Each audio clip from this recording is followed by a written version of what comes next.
하나님 말씀 봅니다. 마가복음 1장 14절에서부터 제가 봉독합니다. 요한이 잡힌 후 예수께서 갈릴리에 오셔서 하나님의 복음을 전파하여 이르시되 때가 찼고 하나님의 나라가 가까이 왔으니 회개하고 복음을 믿으라 하시더라.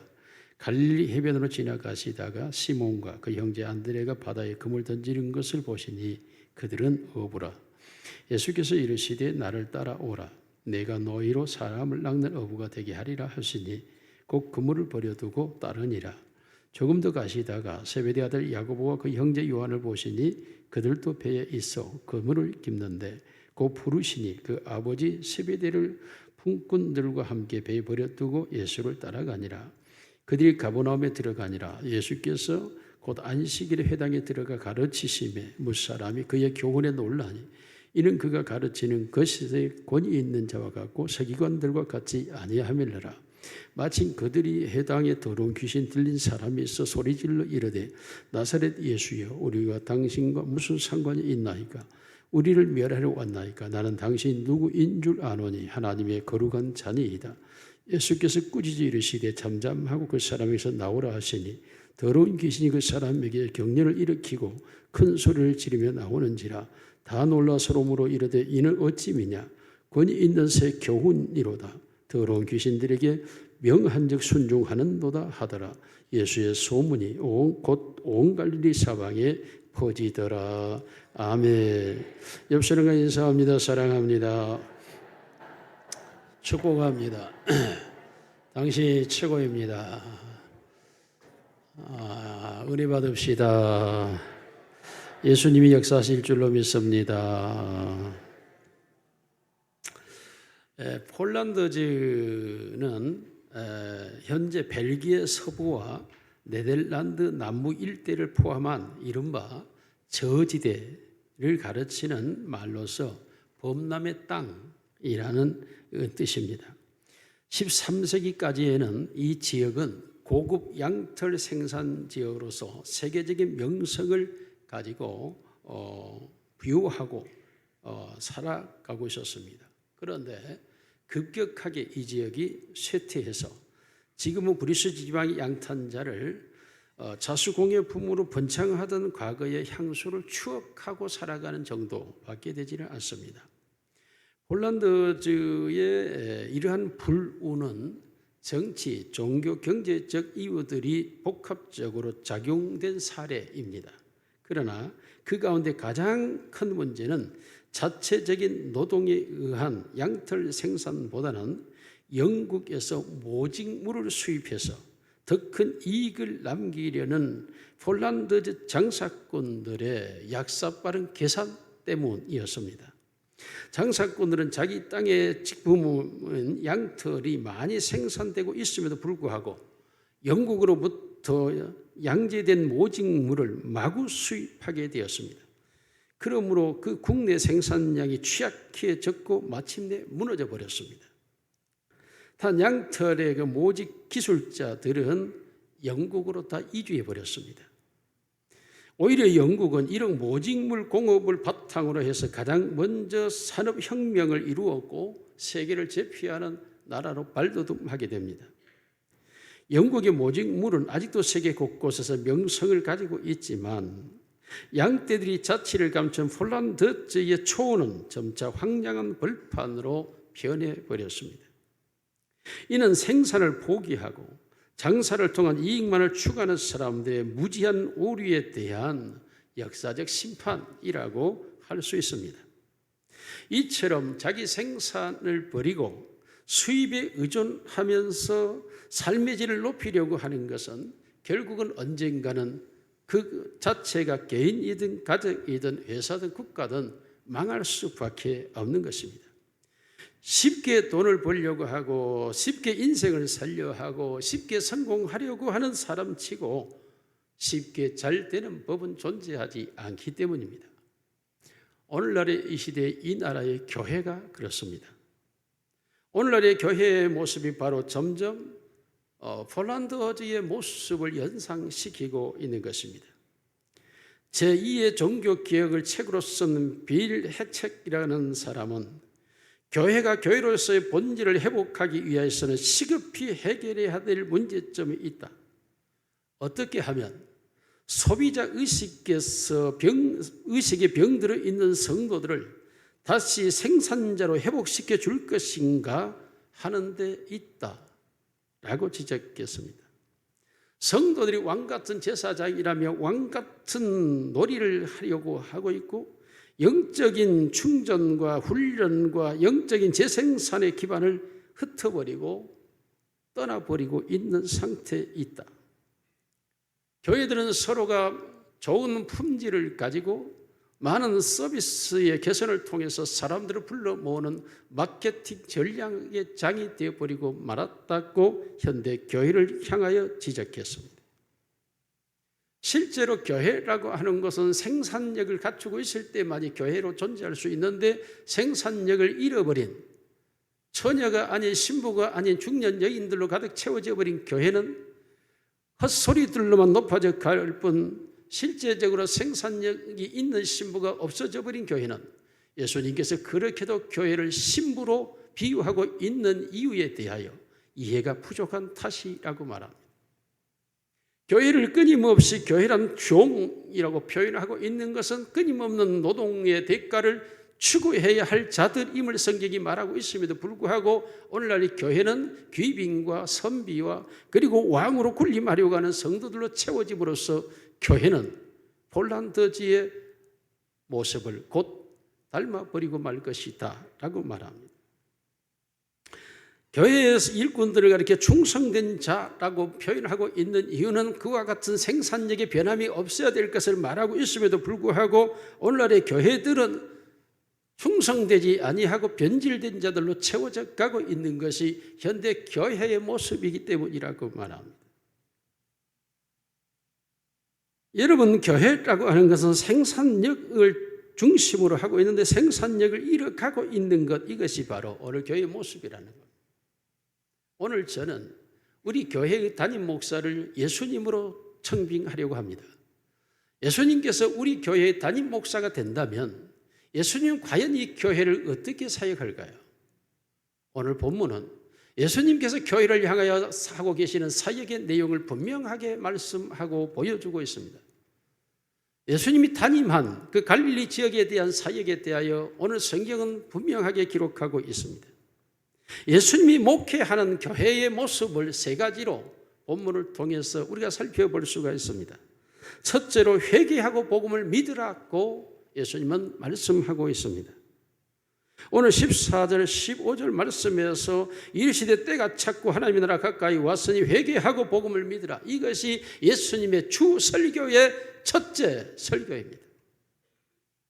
예수님께서 공생애를 시작하자마자 예수님의 입에서 터져나오는 말씀이 바로 회개하라 그리고 복음을 믿으라입니다. 이 주제는 예수님이 이 세상에 오시면서 가지고 온 주제이고 주님의 교회가 탄생하게 된 이유이고 이 교회 모든 성도들이 불러야 할 노래이고 모든 성도들이 가져야 될 이유가 바로 회개와 복음의 믿음입니다. 이것을 예수님만이 아니라 예수님의 참된 제자들의 초대 교회가 형성되는 과정에도 이 주제는 계속 흘러갑니다. 사도행전 16장 31절에도 같이 읽습니다. 시작. 이르되 주 예수를 믿으라 그리하면 너와 내 집이 구원을 얻으리라. 사도행전 2장 31절 봅니다. 본고로 그리스도의 부활을 말하되 그가 음부에 버림되지 않고 그의 육신이 썩음을 당하지 하더니 로마서 10장 13절 같이 읽습니다. 시작. 사도행전 2장 36절 그런즉 이스라엘 온 집은 확실히 알지니 너희가 십자가에 못 박은 이 예수를 하나님이 주와 그리스도가 되게 하셨느니라. 38절입니다. 너희가 회개하여 각각 예수 그리스도 이름으로 세례를 받고 죄사함을 받으라 그리하면 성령의 선물을 받으리니. 40절입니다. 이 패역한 세대에서 구원을 받으라 하니 초대 교회의 끊임없는 주제가 회개와 믿음입니다. 그러므로 다시 말하면 죄를 버려야 되는 것과 그리고 구원을 받아야 된다고 하는 것, 이 두 가지가 예수님의 설교의 주제라는 것입니다. 그러나 안타깝게도 오늘날 복음의 대주제가 되고 복음을 전도해야 할 삶을 살아야 될 교회들이 점점 이 내용을 잃어가고 있는 것입니다. 회개라는 단어가 점점 사라져가고 있습니다. 마치 회개하고 예수를 믿으라는 말이 길거리나 전철역에서 외쳐지는 구호로만 그쳐지고 멈춰 있는 것입니다. 사실상 교회 안에서 외쳐져야 할 이 단어가 교회 안에서 사라져가고 있다는 말입니다. 진정한 영혼 구원을 위하여서 외쳐져야 될 메시지가 점점 잠식되어 가고 있는 이 안타까운 현실이 바로 오늘의 교회라는 것입니다. 그러므로 교회가 영적 훈련도 받지 아니하고 영적 성장도 기대할 수가 없고 영적 부흥을 바라볼 수 없는 상태로 점점 교회가 초라해져 가고 있는 것입니다. 성도들 속에서 진정한 의식이 일어나야 될 그 의식이 사라져 가고 있는 것입니다. 왜 그럴까요? 이게 시대적 상황이라고 말합니다.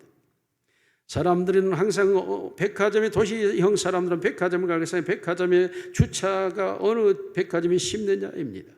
어느 할인 매장에 가야 품질이 좋은 것을 고를 수 있느냐는 것입니다. 어느 음식점을 가야 맛집을 찾을 수 있느냐입니다. 어느 카페에 가야 친절하고 맛있는 차를 마실 수 있느냐, 이러한 의식들이 형성되어 있는 게 현대인입니다. 이런 현대인들의 의식 속에서도 마찬가지로 교회가, 어떤 교회가 주차하기가 쉬운 곳이냐, 어떤 교회가 더 친절하냐, 어떤 교회 음식이 더 맛이 있느냐, 어떤 교회가 더 재미있느냐, 어떤 교회가 더 우리를 환영하느냐에 초점이 맞춰져 있고, 교회들은 이러한 현대인들의 의식을 향하여 마케팅 전략으로 성도들을 불러 모으기 위하여 이런 전략을 개발하고 짜내고 있다고 하는 것입니다. 많은 사람들이 어느 회관에 가야 프로그램이 좋느냐라고 묻는 것처럼 오늘도 어느 교회를 가야 프로그램이 좋느냐에 사람들은 집착되어 있고, 교회들마다 그런 프로그램을 끊임없이 매일 가동시키고, 그리고 그러한 프로그램을 전시하고 홍보하고 그러한 것을 혀수막으로 보도하면서 사람들을 불러 모으는 대형 백화점의 행사 내용과 같은 교회로 전락해져 버린 현대교회가 바로 위기라고 말하는 것입니다. 여러분, 교회에 들려지고 교회 안에서 외쳐져야 할 말씀은 끊임없이 회개하라 라고 주님은 말씀하고 있습니다. 회개하지 않고는 결코 하나님의 나라의 천국문에 이를 수가 없기 때문입니다. 그러므로 회개하라고 하는 이 단어는 바로 천국문에 들어갈 수 있는 유일한 단어이고 그리고 방법이고 길이기 때문에 그렇습니다.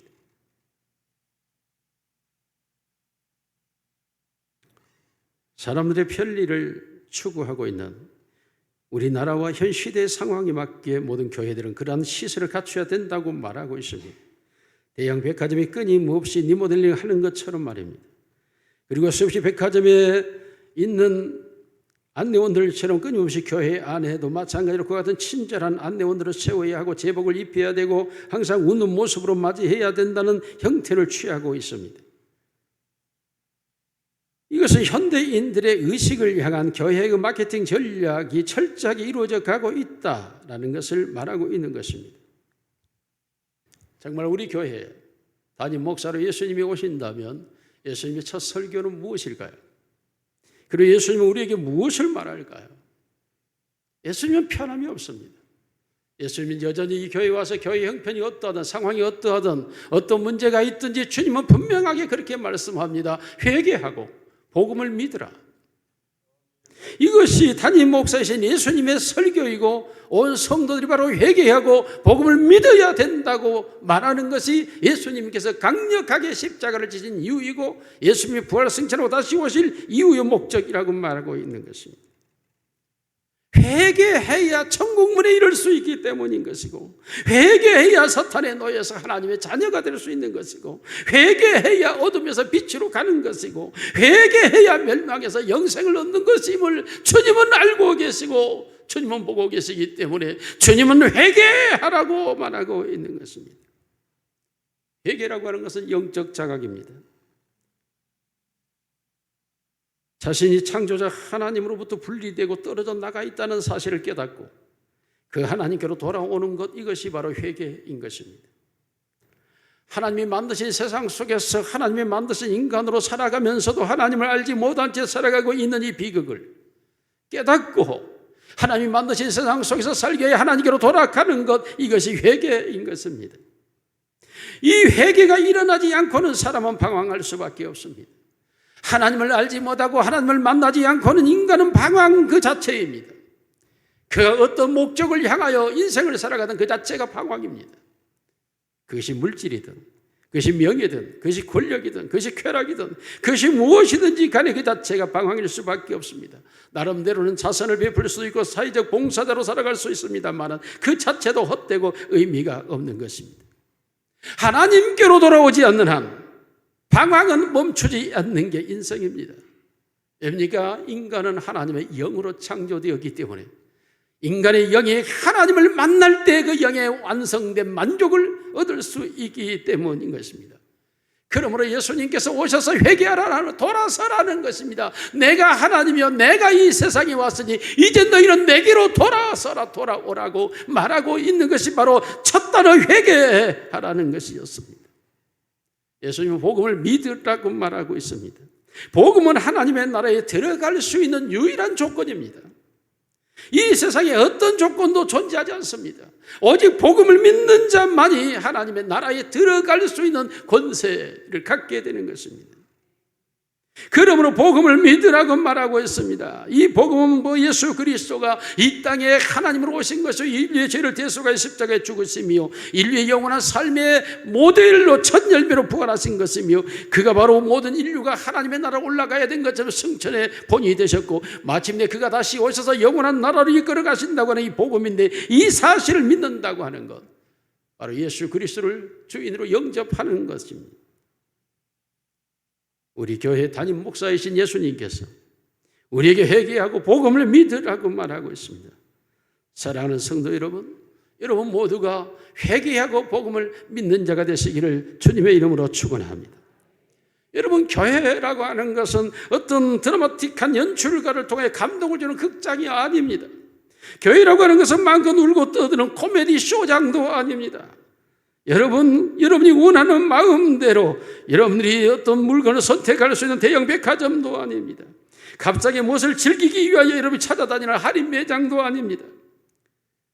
연인과 더불어 한가하게 시간을 보내면 거닐고 있는 놀이공원도 아닌 것이며 여러분의 미각의 식욕을 만족시켜주는 음식점은 더더구나 아닌 것입니다. 신비한 것을 체험하고 구경하기 위하여 동원된 마술 쇼장도 아니며 소름이 끼치게 두려움과 신비한 것을 가리키는 무당 점집도 아닙니다. 교회는 글자 그대로 죄를 버리고 하나님께로 돌아오는 것, 이것이 교회고 이것이 하나님의 사람들의 모임의 공동체고 그들이 바로 예수 그리스도를 통해 구원받은 자들이 모여서 그 하나님을 예배하는 것이 바로 교회인 것입니다. 현대인들의 의식에 맞추어서 교회가 그러한 서비스를 제공하는 것이 아닙니다. 현대인들이 입맛에 맞는 것을 맞춰주는 것이 교회가 아닙니다. 교회는 들어오는 순간부터 철저하게 세상의 것을 버려야 하고 하나님의 나라를 추구하는 삶으로 변화되어 져가는 것이 바로 교회인 것입니다. 그러므로 교회를 발에 들어 듣는 순간부터 세상 것은 버리고 하나님의 나라를 추구하는 영적 존재로 변화되고 거듭나는 것이 바로 교회고 그가 바로 참된 교회의 모습인 것입니다. 아무리 교회가 크고 아무리 친절한 안내원들을 배치하고 좋은 주차장을 가지고 멋진 코멘트를 가지고 멘트를 가지고 사람들을 울리고 웃는 것도 할지라도 중요한 것은 그들이 회개하지 않는다면, 그들과 예수 그리스도로 돌아오지 않는다면, 그들이 복음의 사람으로 변화되지 않는다면 결코 교회로서 존재할 수 없을 뿐만 아니라 교회로 존재하지 않게 될 때 주님은 촛대를 옮겨버린다고 말씀하고 있는 것입니다. 여러분, 역사 속에 수많은 대형 교회들이 사라져버린 모습들은 흔하게 볼 수가 있습니다. 교회가 끊임없이 담임 목사를 예수님으로 모시고 예수님의 말씀을 들으면서 처절하게 회개를 외치고 죄로 인하여서 가슴을 치며 통곡하며 눈물을 쏟으며 헛되고 썩없어질 세상 것들에 취하여 살아가는 내 모습이 얼마나 초라하고 부끄러운지를 깨닫고 자신이 부패하고 얼마나 더러운지를 알고 하나님의 의와 정결을 추구하는 삶으로 나아가는 이 모습이 있을 때 하나님은 상한 심령을 원하는 예배를 받으시고 그를 기쁘게 여기시는 줄로 믿습니다. 어마어마한 10의 1조를 드리면 내가 10의 1을 드렸다며 서서 기도하는 바리새인을 주님은 칭찬하지 아니하시고, 가슴을 치며 내가 세리의 직분으로 죄를 범하고 저 가슴을 통회하는 그를 주님은 옳다 여기셨고, 가부 냅돈 두 입을 주님은 의롭다 여기셨습니다. 철저하게 회개하고 복음을 믿으라가 바로 사목교회 담임 목사이신 예수님의 설교요 주제인 줄로 믿으시기를 바랍니다. 그러므로 우리가 은혜 받았다고 하는 말은 무슨 말입니까? 회개했다는 말이고, 은혜 받았다고 하는 말은 무엇입니까? 복음의 믿음으로 내 안에 들어왔다는 것이고, 다시 말하면 내가 죄를 깨달았다는 것과 내가 하나님의 은혜로 구원을 받았다는 것, 이것이 바로 회개와 복음인 것입니다. 우리 안에 끊임없이 죄로부터의 깨달음과 사함이 이루어지고, 우리 안에 끊임없이 예수 그리스도의 복음의 능력이 들어와서 예수의 사람이 되시기를 주님의 이름으로 축원합니다. 주님께서 하시는 목회의 두 번째는 무엇이었습니까? 제자를 삼는 것이었습니다. 오늘 본문 16절 17절 같이 읽습니다. 시작. 갈릴리 해변으로 지나가시다가 시몬과 그 형제 안드레가 바다에 금을 던지는 것을 보시니 그들은 어부라. 예수께서 이르시되 나를 따라오라. 내가 너희로 사람을 낚는 어부가 되게 하리라 하시니. 마태복음 28장 19절 20절 같이 읽습니다. 시작. 제자로 삼아 아버지와 아들과 성령의 이름으로 세례를 베풀고 내가 너에게 분부한 모든 것을 가르쳐 지키게 하라. 볼지어다 내가 세상 끝날까지 너희와 항상 함께 있으리라 하시니. 제자를 삼으신 예수님께서는 그 제자들에게 너희가 세상 끝날까지 모든 민족으로 제자를 삼으라고 말씀하시며 예수님의 제자 삼는 사역을 위임까지 하시는 것을 보게 됩니다. 예수님의 목회 사역의 철저한 목회 사역은 제자 삼는 것이었습니다. 그러므로 예수님께서는 그 제자들을 삼기 위하여 그들의 모든 직업을 두고 나를 따라오게 하셨고, 예수님은 3년간에 걸쳐서 그들과 함께 생활하면서 그들에게 모든 것을 보여주고 들려주고 깨닫게 하고 느끼게 하고 알게 했습니다. 마가복음 13장 15절 같이 읽습니다. 시작. 마가복음 3장 13절 3장 13절에서 15절 시작. 13절부터 시작. 또 산에 오르사 자기가 원하는 자들을 부르시니 나온지라. 14절 이에 12를 세우셨으니 이는 자기와 함께 있게 하시고 또 보내사 전도도 하며 귀신을 내쫓는 권능도 가지게 하려 하십니다. 여러분, 예수님께서 제자를 세우는데 예수님이 원하는 자들을 부르셨다 그랬어요. 사회가 기준으로 정하고 사회가 인정하는 사람들이 아니라 예수님이 원하는 사람들입니다. 여러분이 12명의 사람들은 모두가 그 사회로부터 인정받지 못한 무자격자들입니다. 그들은 평범한 삶을 살아갔고 당대에 그저 무식한 사람에 속할 수밖에 없는 자들이었습니다. 여러분, 그 시대에 정말 성경을 기록하고 있는 서기관도 있고 성경을 연구하는 율법학자들도 있고 성경을 가르치는 납비 학교도 있고 납비들도 존재합니다. 여러분, 이 납비 학교에서 훈련을 받은 유능한 사람들도 존재하면 사도 바울 같은 사람들 말입니다. 그런데 주님께서는 그 시대적 제도 속에서 갖춰져 있는 자들을 주님은 부르지 않으셨다는 것입니다. 그러면서 주님은 자신이 원하는 자들을 불렀다라고 말하고 있습니다. 예수님께서 제자를 삼는 제1의 원칙이 바로 자기가 원하는 자들. 얼마나 이게 놀라운 은혜인지 아십니까? 나 같은 사람을 주님이 원하셨다. 나를 하나님이 원하셨다. 나 같은 자를 하나님이 선택했다. 수많은 사람들 속에서 하나님이 나를 부르셨다. 여러분, 이런 하나님의 선택은 은혜 중에 은혜인 줄로 믿습니다. 주님은 반드시 자기가 원하는 자들을 부르셨다고 말하고 있습니다. 그러면서 주님은 그 부르는 원하는 자들을 부르셔서 저희와 함께 있게 하사 그랬습니다. 예수님은 그들로 함께 있게 하였다. 오라 내가 세상 끝날까지 너희와 항상 함께 있으리라고 하시니 그 주님은 항상 함께 있으면서 그들이 듣고 배우고 보고 알아가도록 경험을 쌓아가도록 한 것입니다. 그러므로 예수님께서는 친히 그들로 하여금 수많은 것들을 보고 듣게 합니다.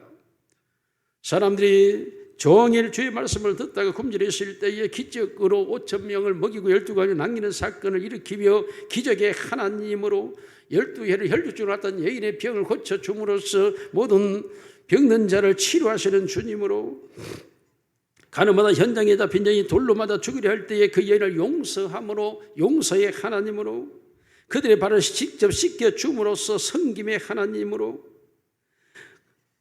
창기로 살았던 여인을 집에 들어가서 그를 가장 사랑하는 여인으로 용서의 주님으로, 죽어가면서도 자의 어머니를 사랑하는 제자에 부탁하면서 효의 하나님으로, 새벽마다 밖에 나가 기도하면서 기도의 하나님으로, 그리고 자기의 원대로 되지 아니하고 아버지의 뜻대로 되기를 원하여 감람산에서 밤새워 기도하며 제자들에게 나의 원대로 마옵시고 아버지의 뜻대로 되기를 원하는 하나님의 뜻을 따르는 하나님으로,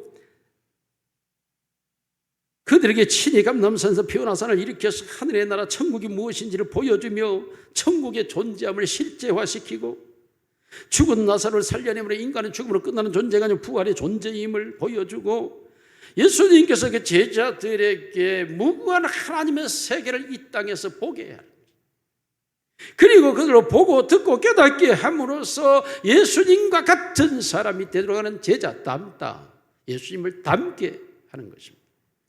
저들의 전 의식의 세계가 이 세상의 의식이 아니라 하나님의 세계의 의식으로 바꾸어져 버리는, 그러므로 그들의 삶 자체가 하나님의 의식 속에서 살아가는 삶으로 변화되어 버리는 것, 이게 바로 제자 삼는 것이었습니다.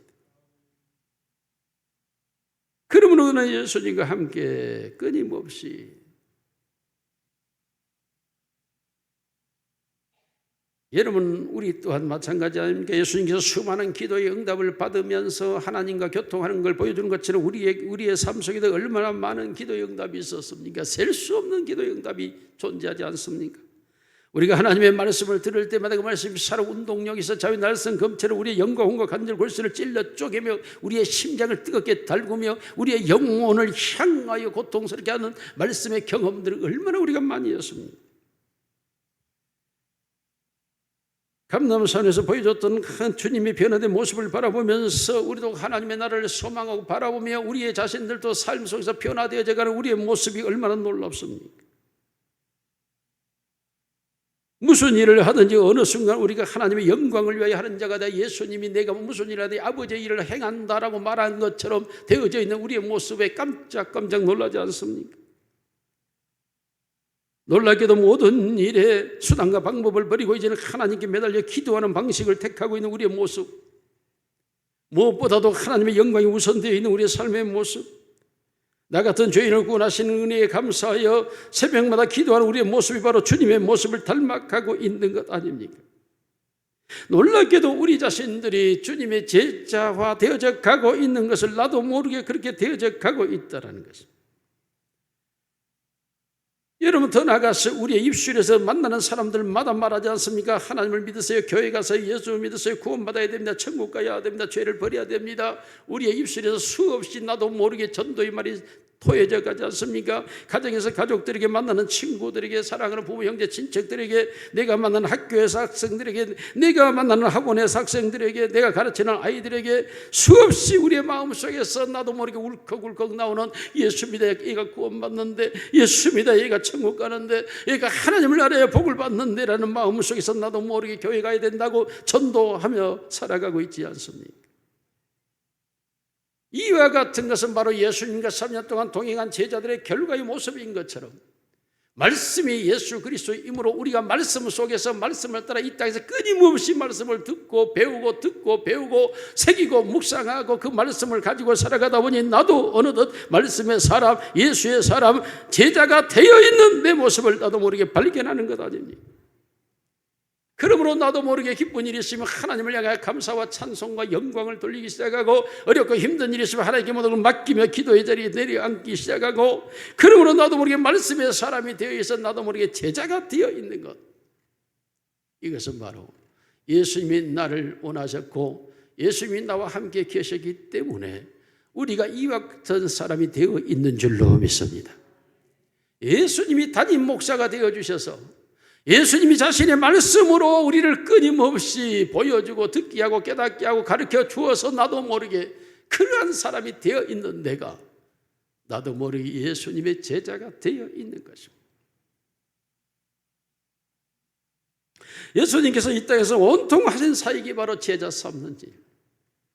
그러므로 예수님의 제자들이 예수님이 승천하신 이후에 다 나가 떨어져 버릴 것 같았지만 도리어 그들을 핍박하고 잡아 죽이려고 하는 예루살렘 성 안으로 들어갔고 그 성 안에 들어가서 그들이 외치기 시작하지 않습니까?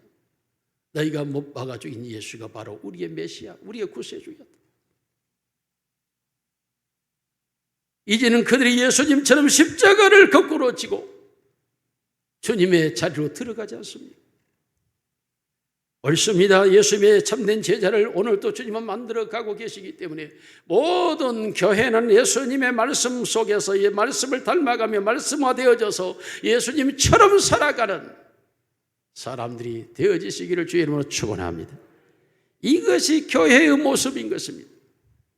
사람들끼리 모여서 떠들고 우고 친교하는 것이 교회의 모습이 아니라 사회를 향하여 단순히 봉사하고 구제하는 것만이 교회의 모습이 아니라 물론 포함을 해야지만은 교회의 모습은 진정한 주님의 모습을 가지고 있는 게 교회의 모습. 오늘도 사모 교회가 담임 목사이신 예수님을 통하여 모두 들어오는 자들마다 예수님의 제자 되시기를 주님의 이름으로 축원합니다. 세 번째로 예수님께서는 가르쳤다고 본문 말씀하고 있습니다. 저희가 가버나움에 21절 같이 읽습니다. 시작. 그들이 가버나움에 들어가시니라.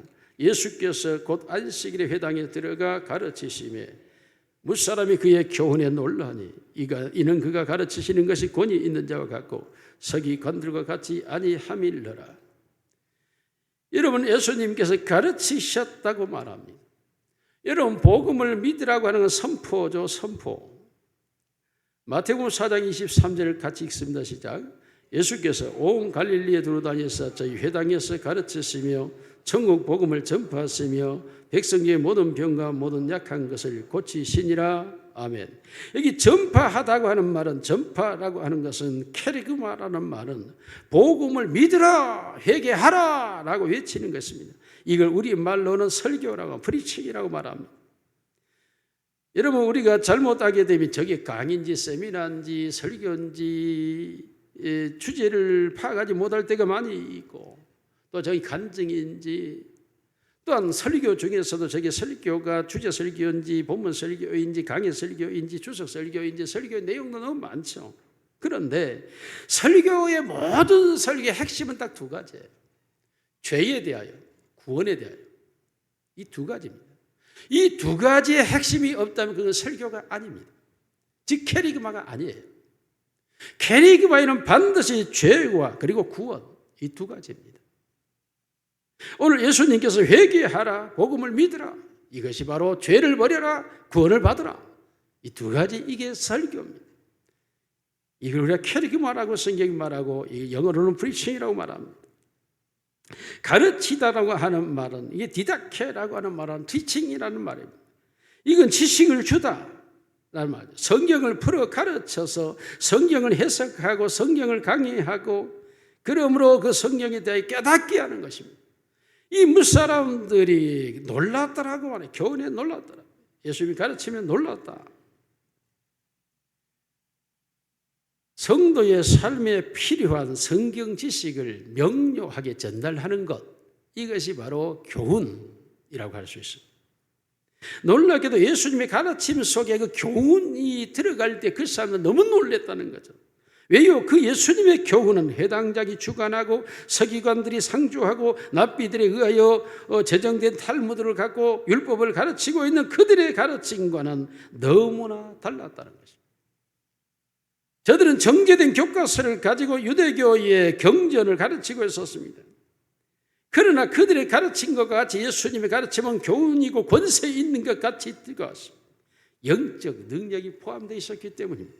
종교적 의식과 형식을 가르치는 것과 하나님의 영적인 능력과 은혜를 전달하는 것은 똑같은 가르침에도 전혀 다른 교훈으로 달려오게 되어 있습니다. 그러므로 영적인 능력이 함유되어 있는 교훈은 저들로 하여금 놀라게 만든 것입니다. 그런 놀라움은 저들에게 가지고 있었던 형식적인 지식을 혁파시켜 버렸습니다. 우리가 한번 보겠습니다. 마태복음 22장 23절입니다.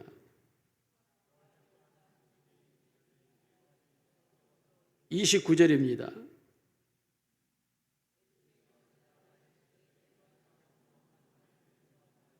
33절입니다.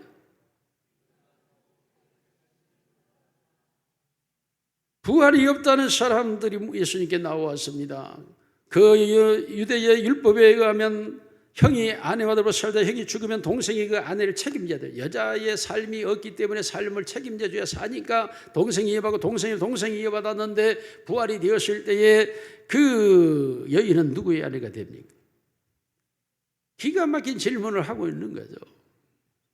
예수님께서 기가 차죠. 그러므로 너희가 성경도 하나님도 알지 못하는 거로 오해하였도다. 부활의 시에는 시집가고 장가가는 것이 없고 천사와 같은 육체에서 떠나는 게 부활이기 때문에 육체의 호르몬은 사라져요. 남성을 규정하고 여성을 규정하는 호르몬은 사라지기 때문에 시집가고 장가가는 것이 없다고 주님 말씀하는데 그 하나를 알지 못하고 그 논쟁을 가지고 싸우고 있는 거죠.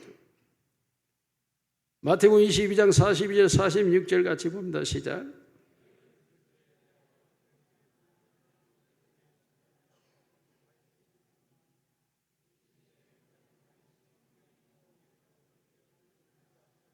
예수 그리스도는 반드시 다윗의 자손이라고 너희가 말하였는데 그런데 다윗은 그 자신의 자손된 메시아를 향해 주라고 선언했으니 그렇다면 이게 무슨 말이냐 라고 예수님께서 저들에게 질문합니다. 저들은 그것을 알지 못한다.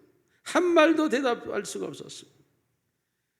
다윗은 믿음으로 예수 그리스도가 바로 하나님의 신 것을 알고 하나님을 고백했는데 너희는 그러한 믿음도 없느냐. 예수가 하나님의 신한 사실에 대한 믿음이 없는 자들, 어쩌면 우리들일 수도 있습니다. 오늘 우리가 바리새인과 서기관일 수도 있다라고 하는 사실, 우리의 잘못된 신앙 지식이 하나님을 하나님으로 인정하지 못하고 있는 우리의 의식의 세계가 종교적 형식에 사로잡혀 있는 사두개인과 바리새인과 다를 바 없는 우리의 모습이 될 수 있다고 하는 사실이며 이것이 현대 교회 성도의 모습일 수 있다고 하는 사실은 우리에게 매우 비극적인 종교인이라는 사실인 것입니다. 실제로 사기실 하나님과 동행하며 교제하며 교통하며 그 하나님의 은혜와 영역 속에서 살아가야 할 하나님의 사람들이 그 영적 능력과 실제를 잃어버린 채 종교적 형식에 매여 있다면 당시의 바리새인과 서기관들의 종교적 지식에 지나지 않는 것입니다. 영적 능력이 공급되지 않는 가르침은 아무런 의미가 없습니다. 성령의 감동이 없는 성경의 지식은 무의미한 것입니다. 왜냐하면 성경은 하나님의 성령의 감동으로 기록되어 있기 때문에 하나님의 영적 능력이 부어질 때에 하나님의 말씀이 살아있는 날선 검이 되는 줄로 믿습니다.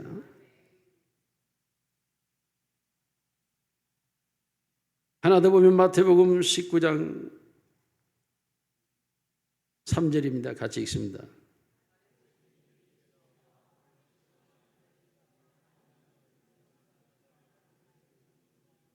당시 유대인들은 쉽게 자기 아내를 버렸습니다. 그리고 다른 여인을 취하는 일들, 그리고 쉽게 자기 부모에게 드려야 될 것을 하나님께 드렸다 고르반 해버리면 끝난다는 이러한 잘못된 종교적 지식을 가지고 살아가고 있었습니다. 그때 예수님께서 너희가 완악함을 인하여 이혼증서를 지어 내어버리면 마땅 모세가 말하였으나 그렇지 아니하니 하나님이 짝지어 주신 것을 사람이 나눌 수 없더라고 주님은 명료하게 결혼제도에 대해 말씀하는 것입니다. 저들의 쾌락주의적인 것을 단번에 지적하시는 주님의 말씀입니다. 이와 같이 그들은 성경을 안다고 말했지만 성경도 알지 못하고 하나님도 알지 못하였다고 주님은 책망합니다. 사랑하는 성도 여러분, 오늘 예수님이 담임 목사로 이 교회에 오셔서 혹이라도 우리를 향하여 이렇게 말씀하지 않을까요? 너희는 성경도 하나님도 알지 못하였다.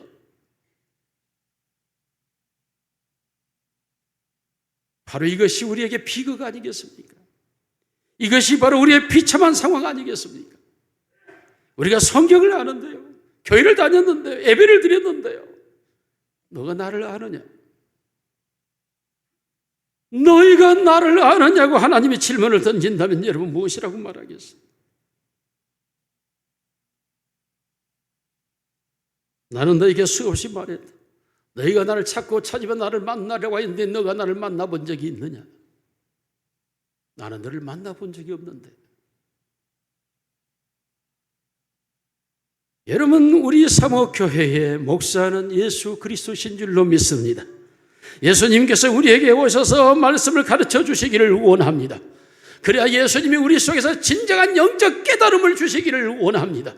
그래서 영적인 세계가 우리 안에 열려지고 영적인 세계를 가지고 이 세상을 살아가는 성령의 사람들이 되시기를 주님의 이름으로 축원합니다.